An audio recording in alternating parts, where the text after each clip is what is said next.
हल्की हल्की बरसात से मौसम ठंड हो चला था। हवा तेज नहीं थी। शाम गहराती जा रही थी। दिल्ली से पंजाब जाने वाली बसें एक एक करके रवाना हो रही थीं। दिल्ली बस अड्डे पे आज भीड़ नहीं थी। दिल्ली से संगरूर जाने वाली बस आधी ही भरी थी।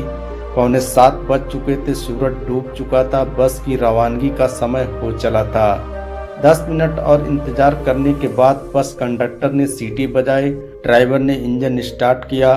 गियर लगाते ही बस लहराकर भीड़ काटते हुए बस अड्डे के गेट के पार बाहर आई और रिंग रोड की चौड़ी सड़क पर तेजी से दौड़ने लगी। बस की रफ्तार बढ़ने के साथ साथ हल्की हल्की बरसात भी तेज बरसात में बदल गई। बस के सामने के शीशों पे लगे वाइपर भी तेजी से चलने लगे। पीरागढ़ी चौक तक आते आते 7:30 बज चुके थे। वहां पे आधा मिनट के लिए बस रुकी।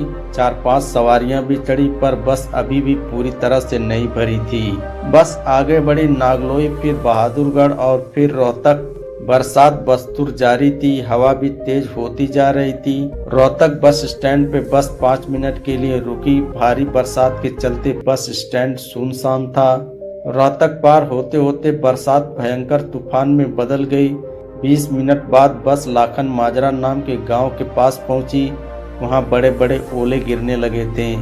साथ ही आधी भी चलने लगी थी। सड़क के दोनों किनारे खड़े कमजोर पेड़ हवा के जोर से तड़ातड़ करके टूटे और सड़क पे गिरने लगे। बस का आगे बढ़ना मुश्किल नहीं था। सारा रास्ता जो बंद हो गया था। ड्राइवर ने बस रोक दी और इंजन भी बंद कर दिया। जल्दी ही बस के पीछे तमाम दूसरी गाड़ियों की कतार लग गई। अब भीषण बरसात तूफान में बदल गई। क्या करे, कहाँ जाए। दिल्ली से संगरूर का महज 6 घंटे का सफर था। ज्यादातर मुसाफिर यही सोचकर चले थे कि रात के 12 बजे तक वे अपने अपने घर पहुंच जाएंगे, इसलिए उन्होंने खाना भी नहीं खाया था। अब तो यही रात के 12 बज गए थे और उनके पेट भूख से बिलबिला रहे थे। सबने मोबाइल फोन से अपने अपने परिवार वालों को कहा कि वे खराब मौसम के चलते रास्ते में फंसे हुए हैं, मगर बस के मुसाफिर कब तक सब्र करते हैं। खाने का इंतजाम नहीं था। पानी के लिए सबका गला सूखा जा रहा था। लाखन माजरा गांव था। खराब मौसम के चलते वहां रात को कोई दुकान नहीं खुली थी। कहीं कोई हैंडपंप, प्याऊ वगैरह भी नजर नहीं आ रहा था। यहाँ एक गुरुद्वारा है। इसमें कभी गुरु तेग बहादुर ठहरे थे। गुरुद्वारे में हमें जगह मिल जाएगी, एक मुसाफिर ने कहा। बस की सवारियों का जत्था गुरुद्वारे के मेन फाटक पे पहुंचा, मगर फाटक खटकाने के बाद जब सेवादार बाहर आया तो उसने टका सा जवाब देते हुए कहा, रात के 11 बजे के बाद गुरुद्वारे का फाटक नहीं खुलता है। नियमों को मानने के लिए गुरुद्वारा कमेटी द्वारा सख्त हिदायत दी गई है। सब मुसाफिर बस में आकर बैठ गए। बस में सत्यानंद नामक संगरूर का एक कारोबारी भी मौजूद था। वह अपने 4-5 कारोबारी साथियों के साथ दिल्ली माल लेने के लिए आया था। हर समस्या का समाधान होता है, इस बात पे यकीन रखते हुए सत्यानंद बस से उतरा और सुनसान पड़े गांव के बंद बाजार में घूमने लगा। 2 शराबी शराब पीने का लुत्फ उठाते हुए एक खाली तख्त पे बैठकर उल्टी सीधी बक रहे थे।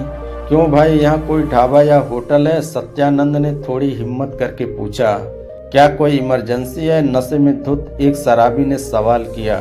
तूफान में हमारी बस फंस गई है। हम शाम को दिल्ली से चले थे। अब यहीं आधी रात हो गई है। कुछ खाने को मिल जाता तो अच्छा होता। सत्यानंद ने अपनी मजबूरी बताई। यह ढाबा है, इसे एक औरत चलाती है, मैं इसे जगाता हूँ, वह शराबी बोला। साहब, इस समय रोटी, अचार और कच्चे प्याज के सिवा कुछ नहीं मिलेगा। थोड़ी देर में एक जवान औरत ने बिजली का बल्ब जलाते हुए कहा, ठीक है, आप रोटी और अचार ही दे दें। थोड़ी देर में बस के सभी मुसाफिरों ने रोटी, अचार और प्याज का लुत्फ उठाया। अपने पैसे देने के बाद सत्यानंद ने पूछा, चाय मिलेगी क्या? जरूर मिलेगी, उस औरत ने कहा। तब तक दूसरे मुसाफिर बस में चले गए थे। चाय सुड़कते हुए सत्यानंद ने उस औरत की तरफ देखा। वह कड़क जवान देहाती औरत थी। साहब, कुछ और चाहिए क्या? उस औरत ने अजीब सी नजरों से देखते हुए पूछा। क्या मतलब? आप आराम करना चाहते हो तो अंदर बिस्तर लगा है, दुकान के पिछवाड़े की ओर इशारा करते हुए उस औरत ने कहा।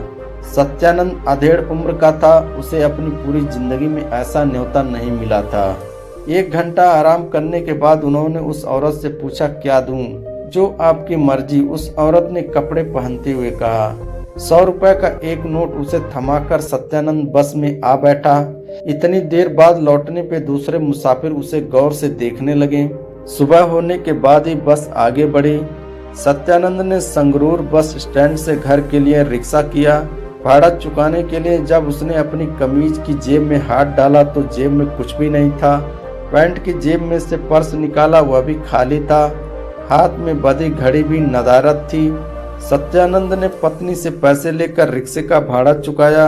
उस भोली भाली दिखती देहाती औरत ने पता नहीं कब सब हाथ साफ कर दिया था। जेब में 500 रुपए थे, पर्स में 7,000 रुपए और 5,000 रुपए की घड़ी थी। कड़क रोटियों के साथ साथ उस कड़क औरत के जिस्म का स्वाद सत्यानंद जिंदगी में कभी नहीं भूल पाएगा।